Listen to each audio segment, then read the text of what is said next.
16 जुलाई 1969 एक ऐसी तारीख जिसे इंसानियत कभी नहीं भूल पाएगी, क्योंकि इसी दिन अपोलो 11 मिशन के जरिए नील आर्मस्ट्रॉन्ग ने पहली बार चांद पर कदम रखा था। ये पहली बार था जब किसी इंसान ने धरती के पार किसी ऑब्जेक्ट पर कदम रखा हो। इसकी सफलता के बाद कुल 6 और मून मिशन हुए थे, जिसमें से एक था अपोलो 13, जो हालांकि चांद पर नहीं उतर पाया था, लेकिन फिर भी इसकी कहानी इतिहास में अमर हो गई, क्योंकि यह ऐसी कंडीशन से बचकर वापस आया था जिसकी किसी ने उम्मीद नहीं की थी। और इसी घटना पर सन 1995 में एक मूवी भी बनी थी, जिसकी कहानी के जरिए हम अपोलो 13 मिशन की घटना को आज की इस वीडियो में विस्तार से जानेंगे। तो मूवी की शुरुआत होती है सन 1969 में, जहां हमें एक हाउस पार्टी दिखाई जाती है जो कि जिम लवेल नाम के एक एस्ट्रोनॉट के घर चल रही होती है, जो कि अपोलो 8 के क्रू में भी शामिल था, जो चांद पर गया था, मगर उसने चांद पर लैंड नहीं किया। उसी पार्टी के दौरान वे सभी टीवी पर नील आर्मस्ट्रॉन्ग की मून लैंडिंग को देख रहे होते हैं, और उसे देखकर जिम भी सोचता है कि मैं भी चांद पर जरूर जाऊंगा। और कुछ समय बाद उसे अपोलो 13 के क्रू में शामिल भी कर लिया जाता है। अब स्पेस में जाने से पहले उसे 6 महीने की ट्रेनिंग करनी पड़ेगी, जिसके लिए वह चला जाता है। फिर अगले कुछ महीने जिम, फ्रेड और केन नाम के 2 एस्ट्रोनॉट्स के साथ ट्रेनिंग करता है, और वे एक अच्छी टीम साबित होते हैं। मगर लॉन्च के 2 दिन पहले ही मेडिकल चेकअप में केन में बुखार के लक्षण दिखते हैं, जिस वजह से उसे मिशन से हटाकर जैक नाम के एक बैकअप एस्ट्रोनॉट को उसकी जगह पर टीम में रख दिया जाता है।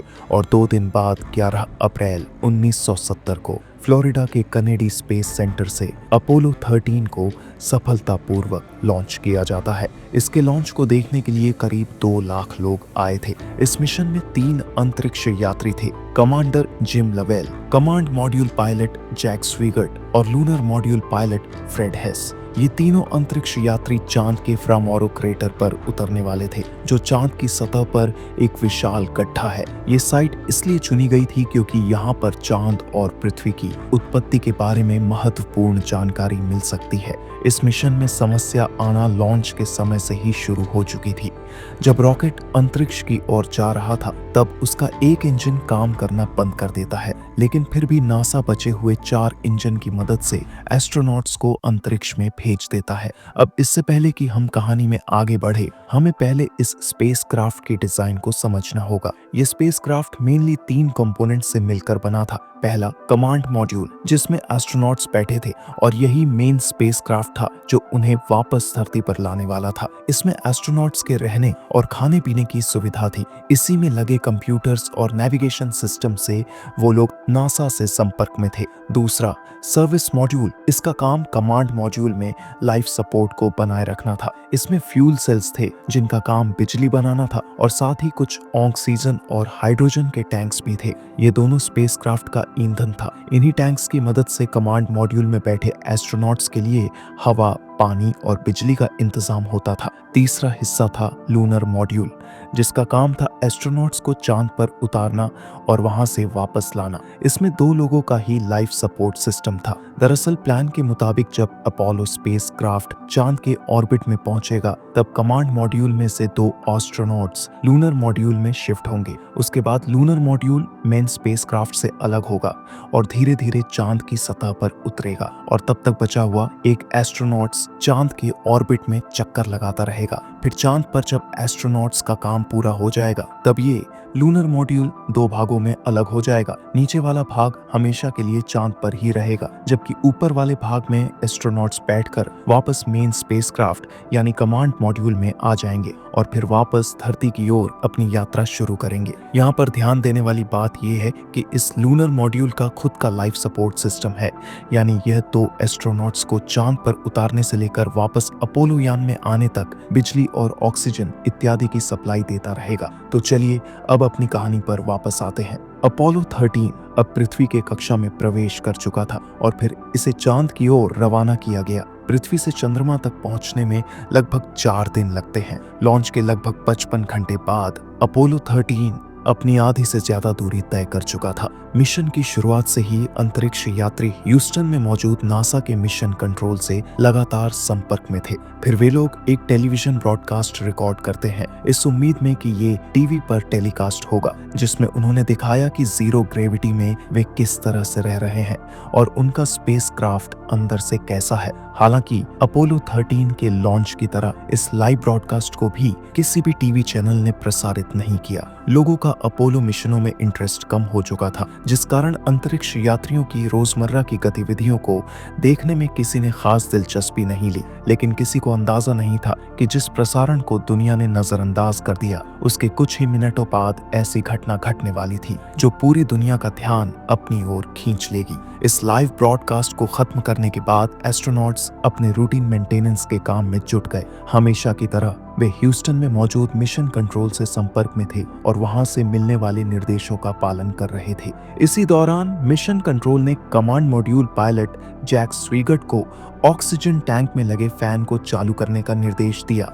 जिससे लिक्विड ऑक्सीजन को ठीक से मिक्स किया जा सके। दरअसल जब भी कोई स्पेस मिशन भेजा जाता है तो उसमें ऑक्सीजन और हाइड्रोजन जैसी जरूरी गैसों को लिक्विड फॉर्म में रखा जाता है ताकि कम जगह में अधिक मात्रा को स्टोर किया जा सके। लेकिन अंतरिक्ष में तापमान इतना कम होता है कि लिक्विड ऑक्सीजन जमने लगती है। इसे रोकने के लिए ऑक्सीजन टैंक में एक फैन लगाया जाता है जो समय समय पर चलाकर ऑक्सीजन को सही अवस्था में बनाए रखता है। ये प्रक्रिया बेहद साधारण थी और इसे पूरा करने के लिए केवल एक स्विच चालू करना होता था। इसलिए जैसे ही मिशन कंट्रोल ने जैक स्वाइगर्ट को स्विच ऑन करने के लिए कहा, उन्होंने बिना किसी हिचकिचाहट के निर्देश का पालन किया और स्विच ऑन कर दिया। यह घटना 13 अप्रैल की रात की थी और बस इस छोटे से काम को पूरा करने के बाद सभी एस्ट्रोनॉट्स सोने की तैयारी में थे। अब तक अपोलो 13 3 दिनों की यात्रा पूरी करके पृथ्वी से लगभग 3,22,000 किलोमीटर दूर पहुंच चुका था।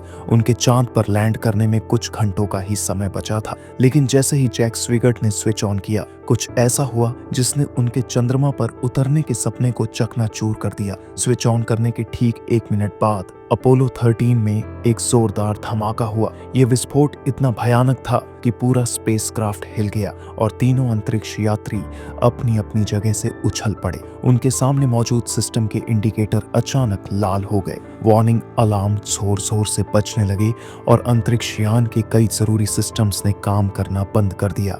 अचानक हुई इस अफरा तफरी में एस्ट्रोनॉट्स को कुछ भी समझ नहीं आ रहा था कि यह सब क्यों और कैसे हो रहा है। स्थिति बिगड़ती देख उन्होंने तुरंत ह्यूस्टन मिशन कंट्रोल को संदेश भेजा, Houston there is a problem. इस दौरान ह्यूस्टन मिशन कंट्रोल को भी नहीं पता था कि आखिर अपोलो 13 में इतनी गंभीर गड़बड़ी कैसे हुई और इसकी वजह क्या थी। हालांकि मिशन कंट्रोल और स्पेसक्राफ्ट के डगमगाते सिस्टम डेटा से ये साफ हो चुका था कि स्थिति बेहद गंभीर है। लेकिन सबसे डरावनी रीडिंग ऑक्सीजन टैंकों की थी। वे लोग स्क्रीन्स पर देख पा रहे थे कि एक ऑक्सीजन टैंक पूरी तरह खाली हो चुका था, जबकि दूसरे टैंक की रीडिंग तेजी से गिर रही थी। इस समय पूरे मिशन कंट्रोल में सन्नाटा छा गया। धमाके को हुए अब तक 13 मिनट बीत चुके थे, लेकिन किसी को यह समझ नहीं आ रहा था कि यह सब क्यों हो रहा है। तभी कमांडर जिम लोवेल ने खिड़की से बाहर झांका और उनका दिल दहल गया। उन्होंने ह्यूस्टन को रिपोर्ट किया कि स्पेसक्राफ्ट से कोई गैस तेजी से बाहर निकल रही है। इस दृश्य को देखते ही सारी कड़ियां जुड़ने लगी। मिशन कंट्रोल को यह समझ में आने लगा कि अपोलो 13 के साथ क्या हुआ था और वे कितनी बड़ी मुसीबत में फंस चुके थे। असल में जब फैन का स्विच ऑन किया गया, तभी ऑक्सीजन टैंक में लगे फैन की वायरिंग में एक छोटा सा स्पार्क हुआ। चूंकि वहां प्योर ऑक्सीजन मौजूद थी, इस छोटे से स्पार्क ने तुरंत आग का रूप ले लिया, जिससे ऑक्सीजन टैंक में एक जोरदार विस्फोट हुआ। यह टैंक नंबर 2 था, जो इस धमाके में पूरी तरह नष्ट हो चुका था। लेकिन परेशानी यहीं खत्म नहीं हुई। इस विस्फोट की वजह से पास में रखा ऑक्सीजन टैंक नंबर 1 भी पूरी तरह डैमेज हो गया, जिससे उसकी ऑक्सीजन भी तेजी से लीक होने लगी। धमाके की शक्ति इतनी ज्यादा थी कि सर्विस मॉड्यूल की साइड का एक बड़ा पैनल उखड़कर स्पेस में चला गया। सबसे बड़ी परेशानी यह थी कि सर्विस मॉड्यूल में केवल 2 ही ऑक्सीजन टैंक थे, जिनका काम कमांड मॉड्यूल में मौजूद अंतरिक्ष यात्रियों को सांस लेने के लिए हवा, पानी और बिजली का इंतजाम कराना था। धमाके की वजह से न केवल ऑक्सीजन टैंक बर्बाद हो गए बल्कि सर्विस मॉड्यूल में मौजूद 3 में से 2 फ्यूल सेल भी पूरी तरह खत्म हो गए जो कमांड मॉड्यूल को पावर सप्लाई कर रहे थे। अब सिर्फ एक फ्यूल सेल से ही कमांड मॉड्यूल को ऊर्जा मिल रही थी, लेकिन यह स्पेसक्राफ्ट को चलाने के लिए पर्याप्त नहीं था। सीमित ईंधन और लगातार घटती ऑक्सीजन के बीच अब चंद्रमा पर उतरने का तो सवाल ही नहीं था। मून लैंडिंग मिशन को रद्द करने के बाद ह्यूस्टन मिशन कंट्रोल के सामने सिर्फ एक चुनौती थी, आखिर इन तीनों अंतरिक्ष यात्रियों को सुरक्षित धरती पर कैसे लाया जाए। इस समय अपोलो 13 धरती से करीब 3,22,000 किलोमीटर दूर था और इतनी लंबी दूरी से वापस आने में लगभग 4 दिन का समय लगना तय था। लेकिन इस खौफनाक स्थिति में इतने दिन तक जीवित रहना और सुरक्षित पृथ्वी पर लौटना नामुमकिन लग रहा था। मगर इस असंभव चुनौती को संभव बनाने के लिए ह्यूस्टन मिशन कंट्रोल ने अपनी पूरी ताकत झोंक दी। नासा ने तुरंत अपने सभी इंजीनियरों, वैज्ञानिकों, अंतरिक्ष यात्रियों से लेकर स्पेसक्राफ्ट डिजाइन करने वाली टीम तक हर किसी को इस समस्या को हल करने में लगा दिया। जहां पहले अपोलो 13 को लोगों और मीडिया का ज्यादा अटेंशन नहीं मिल रहा था, वहीं अब यह मिशन दुनिया भर की सुर्खियों में बन चुका था। इस हादसे की खबर फैलते ही यह मिशन दुनिया भर के अखबारों और समाचार चैनलों की सुर्खियों में छा गया। सभी लोग टेलीविजन स्क्रीन से चिपके बैठे थे।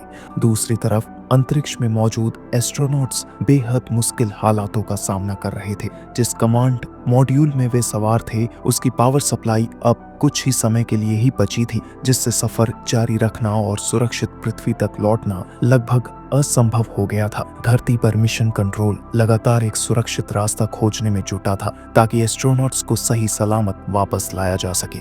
उनके पास मुख्य रूप से 2 विकल्प थे। पहला विकल्प था कि सर्विस मॉड्यूल के मेन इंजन का उपयोग करके पूरे स्पेसक्राफ्ट को पृथ्वी की ओर मोड़ दिया जाए। यह सबसे छोटा और तेज रास्ता था जिससे महज 2 दिनों में वापसी संभव हो सकती थी। लेकिन इस योजना की सबसे बड़ी समस्या यह थी कि सर्विस मॉड्यूल में हुए धमाके के कारण उसकी पावर सप्लाई इतनी कम हो गई थी कि वह 1 घंटे तक भी चल नहीं सकता था। साथ ही ये भी हो सकता था कि स्पेसक्राफ्ट में हुए धमाके से इंजन को भी नुकसान हुआ हो। ऐसे में मेन इंजन को चालू करने से पूरे स्पेसक्राफ्ट के ही ब्लास्ट करने का खतरा था। इसके अलावा दूसरा विकल्प ये था कि वापस लौटने के बजाय चंद्रमा की ओर बढ़ा जाए और उसकी गुरुत्वाकर्षण शक्ति का उपयोग करके पृथ्वी की ओर वापसी की जाए। हालांकि इस रास्ते से ज्यादा दूरी तय करनी पड़ती, लेकिन चंद्रमा के ग्रेविटेशनल असिस्ट की मदद से कम ईंधन की जरूरत पड़ती और ये ज्यादा सुरक्षित रास्ता था। इसीलिए नासा के मिशन कंट्रोल ने इसी विकल्प को मंजूरी दी।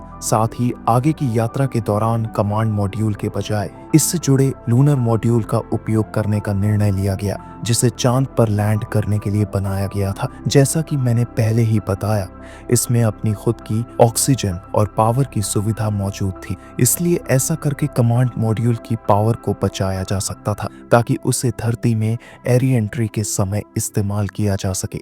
यह महत्वपूर्ण फैसला लेने में पहले ही काफी समय बीत चुका था और कमांड मॉड्यूल की पावर लगभग खत्म होने वाली थी। धमाके के करीब 1 घंटे बाद मिशन कंट्रोल ने एस्ट्रोनॉट्स को निर्देश दिया कि वे कमांड मॉड्यूल के सभी सिस्टम बंद कर दें और लूनर मॉड्यूल में शिफ्ट हो जाए। अब उन्हें लूनर मॉड्यूल को एक लाइपोड की तरह इस्तेमाल करके आगे की यात्रा पूरी करनी थी। हालांकि इस सफर में उन्हें कई परेशानियों का सामना करना पड़ा, क्योंकि लूनर मॉड्यूल को इस तरह की मुश्किल यात्रा के लिए डिजाइन ही नहीं किया गया था। इसका मैकेनिज्म और उसकी बनावट ऐसे लंबे और जोखिम भरे सफर के लिए सही नहीं थे। लेकिन अंतरिक्ष यात्रियों के पास इसे अपनाने के अलावा और कोई विकल्प नहीं था। लूनर मॉड्यूल को मूल रूप से केवल 2 अंतरिक्ष यात्रियों के लिए और अधिकतम 42 घंटे की यात्रा के लिए डिजाइन किया गया था, लेकिन इस समय 3 एस्ट्रोनॉट्स को उसी छोटे से मॉड्यूल में लगभग 90 घंटे तक सफर करना था। इसके अलावा मिशन का पूरा नेविगेशन सिस्टम कमांड मॉड्यूल में मौजूद था, जिसका उपयोग धरती की ओर सही रास्ते पर बने रहने के लिए किया जाता था। यदि यह सिस्टम काम नहीं करता तो एस्ट्रोनॉट्स अंतरिक्ष में भटक सकते थे। इसलिए सबसे पहले कमांड मॉड्यूल के नेविगेशनल प्लेटफॉर्म को लूनर मॉड्यूल के साथ सिंक किया गया। चूंकि अब मून लैंडिंग का मिशन रद्द हो चुका था, इसलिए स्पेसक्राफ्ट के रास्ते को बदलना आवश्यक था ताकि यह एक फ्री रिटर्न ट्रेजेक्टरी पर आ सके और चंद्रमा की गुरुत्वाकर्षण शक्ति का उपयोग करके पृथ्वी की ओर मुड़ सके। ऐसा करने का सिर्फ एक ही रास्ता था कि लूनर मॉड्यूल के डिसेंट इंजन को चालू करके स्पेसक्राफ्ट को सही रास्ते पर लाया जाए। लेकिन लूनर मॉड्यूल के इंजन को इस तरह से नहीं बनाया गया था कि इसे बार बार चालू और बंद कर सके। उस समय हालात ऐसे थे कि पृथ्वी पर लौटने के लिए एस्ट्रोनॉट्स हर जोखिम उठाने के लिए तैयार थे। इसलिए धमाके के लगभग 5 घंटे बाद लूनर मॉड्यूल के डिसेंट इंजन को 35 सेकंड के लिए चलाया गया, जिससे स्पेसक्राफ्ट को एक नए रास्ते पर मोड़ा जा सका। इसके कुछ घंटों बाद जब अपोलो 13 चंद्रमा के करीब पहुंचा तो लूनर मॉड्यूल के इंजन को दूसरी बार लगभग 5 मिनट तक चलाया गया ताकि गति को और अधिक बढ़ाया जा सके। सौभाग्य से लूनर मॉड्यूल इन दोनों बर्न को सहन कर सका। इसके करीब 2 घंटे बाद स्पेसक्राफ्ट चंद्रमा की परिक्रमा करते हुए उसकी फार साइड या डार्क साइड में प्रवेश कर गया। अब स्पेसक्राफ्ट और धरती के बीच में चांद आ चुका था, इसलिए कुछ समय के लिए मिशन कंट्रोल का एस्ट्रोनॉट्स के साथ संपर्क टूट चुका था। इस समय स्पेसक्राफ्ट पृथ्वी से 4 लाख किलोमीटर से भी अधिक दूरी पर था, जो एक ऐतिहासिक रिकॉर्ड बन गया। आज तक कोई भी इंसान इतनी दूर नहीं पहुंच पाया है। यहाँ एस्ट्रोनॉट्स को ये भी डर था कि क्या नासा से फिर से संपर्क हो पाएगा या नहीं। लेकिन जैसे ही स्पेसक्राफ्ट चांद के पीछे से धरती के सामने आता है, उनका संपर्क फिर से होने लगता है। अब धीरे धीरे लूनर मॉड्यूल की भी पावर खत्म होने लगी थी, जिससे उसका लाइफ सपोर्ट एस्ट्रोनॉट्स के धरती तक पहुंचने के लिए ऑपरेशनल नहीं रह सकता था। इसके लिए लूनर मॉड्यूल के भी कई सिस्टम को बंद किया गया। बंद किए गए उपकरणों में वह हीटर भी शामिल थे जो ठंडे अंतरिक्ष में एस्ट्रोनॉट्स को गर्म रखने का काम कर रहे थे। दरअसल अंतरिक्ष में तापमान -270 डिग्री तक गिर जाता है, लेकिन अब स्पेसक्राफ्ट के पास पावर सप्लाई बहुत कम बची थी, इसलिए उन्हें हीटर को बंद करना पड़ा। इनके बंद होने से एस्ट्रोनॉट्स को भीषण ठंड का सामना करना पड़ा। तापमान इतना गिर चुका था कि उनका खाना तक जमने लगा था। स्पेसक्राफ्ट की खिड़कियों पर अब बर्फ जमने लगी थी। इतनी ठंड में उन्हें सोने में भी दिक्कत हो रही थी। दूसरी बड़ी समस्या पानी की थी। इस लंबे सफर के लिए लूनर मॉड्यूल में पर्याप्त पानी भी मौजूद नहीं था, इसीलिए उन्हें हर दिन सिर्फ 1 ग्लास पानी पीकर जिंदा रहना था। हालांकि एक राहत की बात थी कि लूनर मॉड्यूल में ऑक्सीजन की कोई कमी नहीं थी। उसमें पर्याप्त मात्रा में ऑक्सीजन मौजूद थी और कुछ बैकअप टैंक्स भी थे। लेकिन उनकी मुश्किलें यहीं खत्म नहीं हुई। अब एक और गंभीर समस्या सामने आई, कार्बन डाइऑक्साइड का बढ़ता स्तर। दरअसल पृथ्वी पर हमारी सांस से निकली कार्बन डाइऑक्साइड वातावरण द्वारा बैलेंस कर दी जाती है, लेकिन अंतरिक्ष में ऐसा कोई प्राकृतिक सिस्टम मौजूद नहीं होता है। इसलिए स्पेसक्राफ्ट में कार्बन डाइऑक्साइड के स्तर को कंट्रोल करने के लिए लिथियम हाइड्रोक्साइड के कैनिस्टर का इस्तेमाल किया जाता है। लेकिन समस्या यह थी कि लूनर मॉड्यूल में लगा कैनिस्टर केवल 2 लोगों के लिए डिजाइन किया गया था और वो भी सिर्फ 2 दिनों तक काम कर सकता था, जबकि इसमें 3 एस्ट्रोनॉट्स को 4 दिन तक सफर करना था। इस वजह से मॉड्यूल के अंदर कार्बन डाइऑक्साइड की मात्रा तेजी से बढ़ रही थी और अगर इसे समय पर काबू नहीं किया गया तो यह एस्ट्रोनॉट्स की जान के लिए खतरा बन सकती थी। कमांड मॉड्यूल में बड़े लिथियम हाइड्रोक्साइड कैनिस्टर मौजूद थे, लेकिन उनकी शेप और साइज लूनर मॉड्यूल के कैनिस्टर से बिल्कुल अलग थी। इस वजह से उन्हें सीधे तौर पर इस्तेमाल नहीं किया जा सकता था। ऐसी स्थिति में मिशन कंट्रोल ने एस्ट्रोनॉट्स को निर्देश दिए कि वे स्पेसक्राफ्ट में मौजूद चीजें जैसे प्लास्टिक बैग, पाइप और टेप का इस्तेमाल करके इस समस्या को हल करें। इस जुगाड़ से बढ़ती कार्बन डाइऑक्साइड की समस्या को नियंत्रित कर लिया गया, जिससे एस्ट्रोनॉट्स को थोड़ी सी राहत मिली। लेकिन जब वो लोग पृथ्वी के करीब पहुंचते हैं तो उन्हें एक और बड़ी समस्या का सामना करना पड़ता है। उनका पृथ्वी में री एंट्री एंगल सही नहीं था। दरअसल पृथ्वी के वातावरण में प्रवेश करने के लिए सही एंगल का होना बेहद जरूरी था। अगर री एंट्री एंगल थोड़ा सा भी कम होता तो स्पेसक्राफ्ट वायुमंडल से टकराकर बाउंस बैक करके सीधा अंतरिक्ष में चला जाता और फिर कभी धरती पर वापस नहीं लौट पाता। बिल्कुल वैसे ही जैसे तालाब में एक पत्थर को खास एंगल पर फेंकने पर वह पानी की सतह पर उछलने लगता है, और अगर एंगल ज्यादा होता तो अंतरिक्ष यान वातावरण में प्रवेश करते ही जलकर नष्ट हो सकता था।